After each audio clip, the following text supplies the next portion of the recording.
So in the update for Quilter's Creative Touch, Virtual Long Arm is just a little bit different.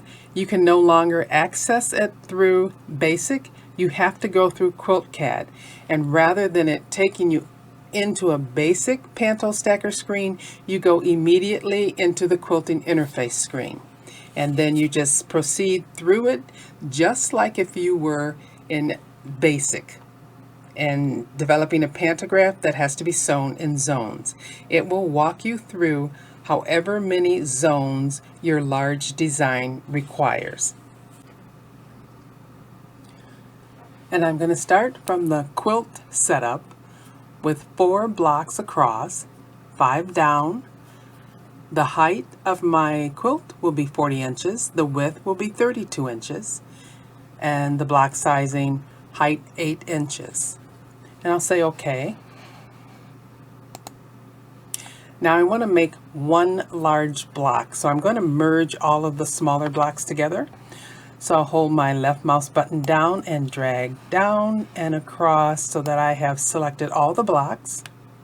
And then I'm going to select merge.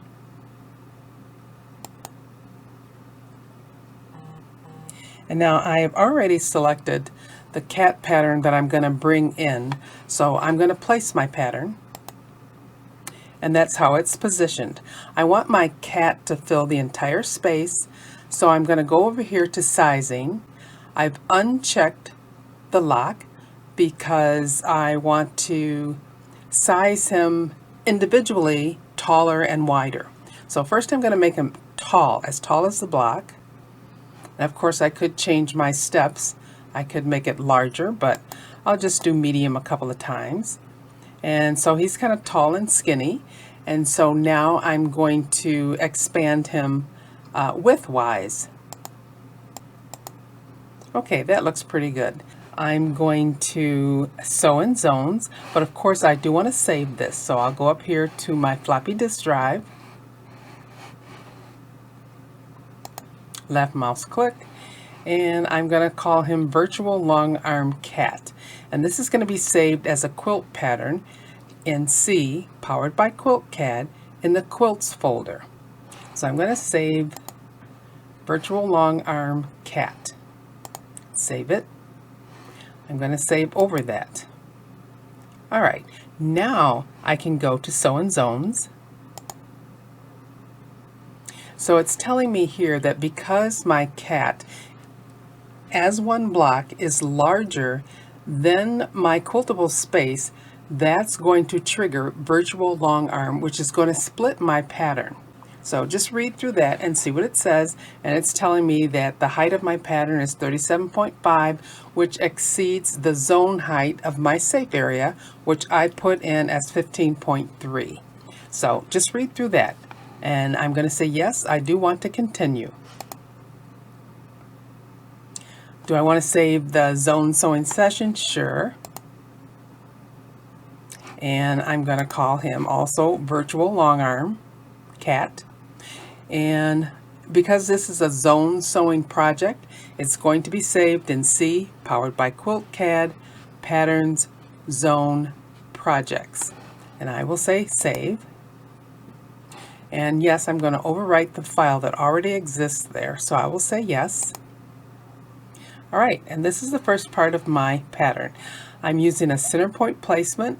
I am in simulation mode, so when I left mouse click here, I'm going to place my pattern using a center point starting here.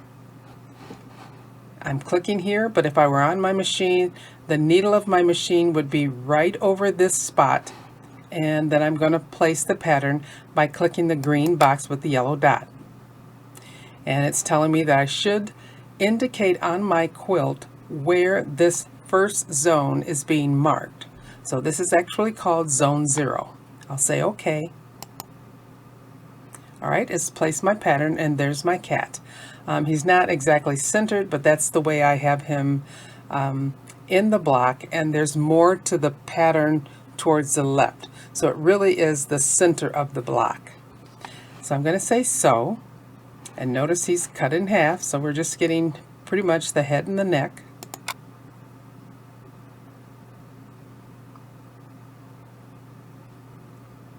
All right, and it's going to indicate to me just like it would with any other sew in zone project. I have to finish, clip my thread, etc. So I'm going to say that I have finished the zone, and you get again all of the other cautionary boxes will pop up. I'm going to mark for my next zone. I'll click here, and now it says done, and I can continue. Continue has now switched to green. Yes, I have. And if I was at my machine, I'd have to move my fabric, etc.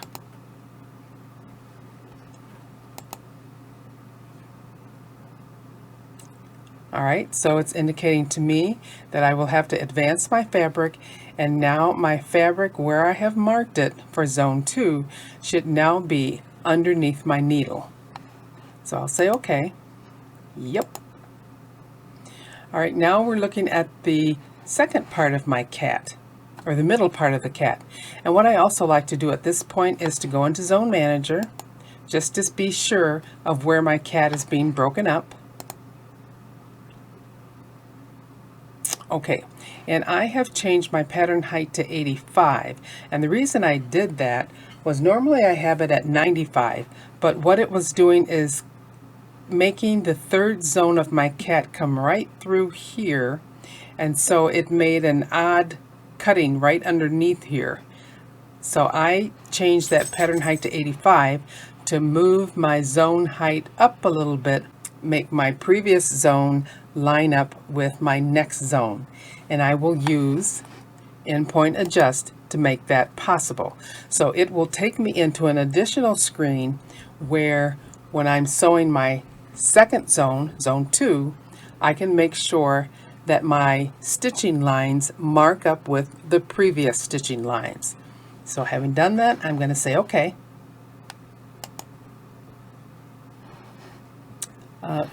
I'm going to say no because I'm in simulation mode, but if you're at your machine, if you followed the prompts, you have already advanced your fabric and you're ready to go.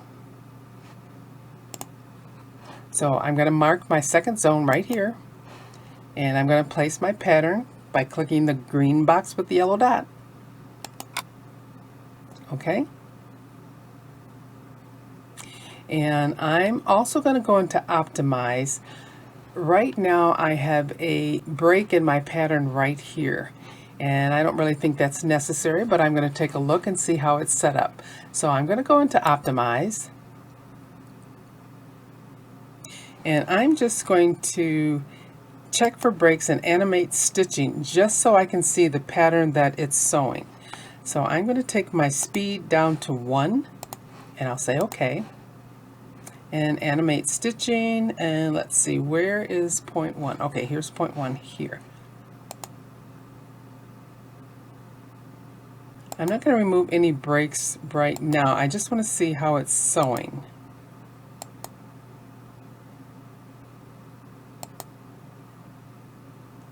Okay, so the first thing I want to do, I want to change number 1 to be up here and remove this break. So I don't think it's necessary to have that there. So I'm on the number 1, so the first yellow button I click will then become number 1. So if I click here, there's number 1. Let's make this 2.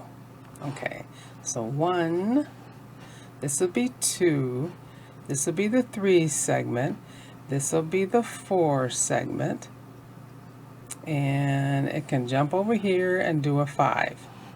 Okay, I like that. I have jump stitches in between each of my segments because they're all broken down here because they have to be joined up to zone number 3. So I'm going to say okay. All right, now I've placed my pattern there, placed it. I like the way it's going to stitch. I like where the breaks are going to be. And this is showing me where my first point is going to be. So I need to look at this point in relationship to the point above it. My machine has already moved here as this is number 1. If I find that it's exactly where I want that point to start stitching, that is, it's in contact with or placed above the stitch from zone 1, then I can say I'm perfectly fine and I can go ahead and start sewing.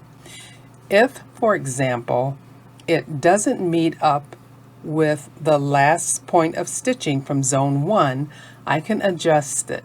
So this is the area I'm concerned with, and I can adjust it using large steps, and if I need to, I can magnify. Here, let me go over here. So by magnifying here, you'll be able to see what happens when I do an endpoint adjust. And I'm working with point number 1, and say I need to move it to the right. If I click the buttons to the right, it moves quite a bit. There was a little late response in moving, so let's see if we can get it to go back to where it was. There. Okay, now you can see it move.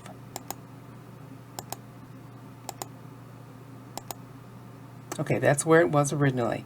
Now I can move it up.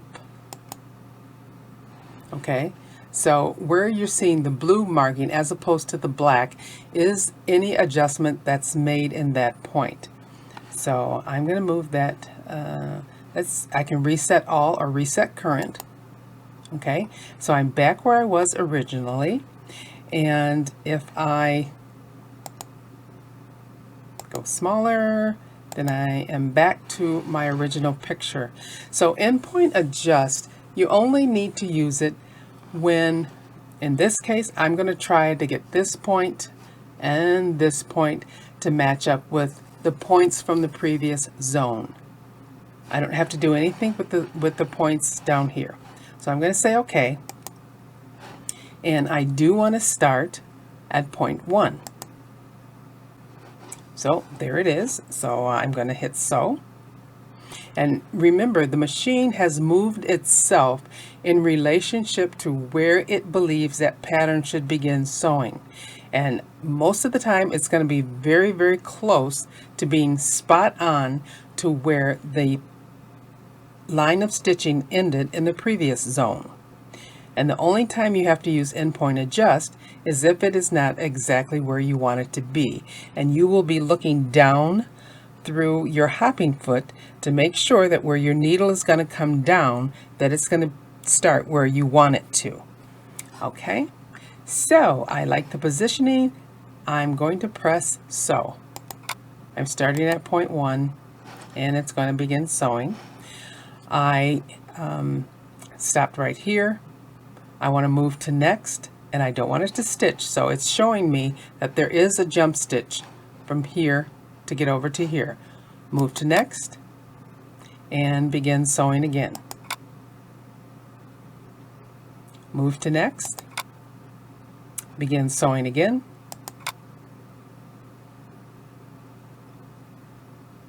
Move to next, begin sewing again. Move to next and begin sewing again. All right, we are done with that section. And just like when you sew in zones, when you're doing a pantograph, you do the same, you get the same cautionary notes that ask, have you finished your zone? And I'm going to click through all of these so we can get to the last zone. I'm going to mark for my next zone with a single stitch. I'm done. I can continue. Yes, I'm sure. The machine is moving. I will be advancing my fabric so that the mark that I just placed will be underneath my needle. And this is the center. I'm placing my pattern, the final part. Whoops, let's pull it down just a tad.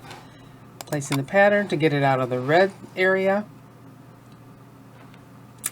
And it looks pretty good in terms of there's no funky little pieces. So I'm going to go ahead and start sewing. Let's go to Zone Manager. Okay, it's perfect the way I want it. And because I have Endpoint Adjust checked here, that's what I was talking about in a previous screen, it is going to automatically default to endpoint adjustment when I say so. So I'm going to say OK. No, I have to play, once I go into Zone Manager and come back out, I do have to place my pattern again, but this is the point that I'm going to place my pattern at, so I am going to place it again. And I will say so. And then it defaults to your endpoint adjust again. So it looks like everything is going to work out fine. Here's my first segment, second and third, fourth, fifth, and sixth, seventh, eighth. Okay, looks like it's going to work out fine. The only reason I would have to make any adjustments, if this point is not lining up, then I can make an adjustment. And I'll check to see if that lines up with the previous stitching. If not, I can adjust it using my adjust point arrows. It's very similar to repair a pattern where you're nudging right, left, up, or down. And if everything is fine, I can say OK. Yes, I want to start over here at point 1. It did so. Move to next.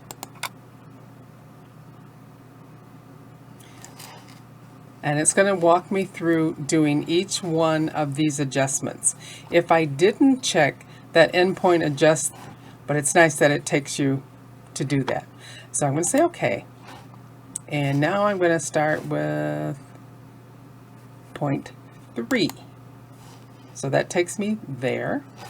And I'm going to sew. Move to next. It's going to take me back into endpoint adjust. I don't need to do anything. And I want to start here, which would be 0.5. And so.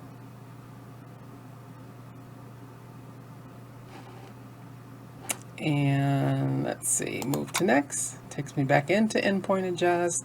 I am okay. Yep, we're going to start at 7. So it does automatically advance to the next point like it should. And then you can just say OK through that. And let's see, have I finished? Now I'm finished. Finish zone, proceed to next, but I'm all done. So even if I click on finish zone, it tells me I have reached the last zone. Would I like to exit the quilting interface and return to the home screen? Sure, I'm done. I have already saved my cat as virtual long arm cat as a quilt design. So I'm going to say no, and I'm done.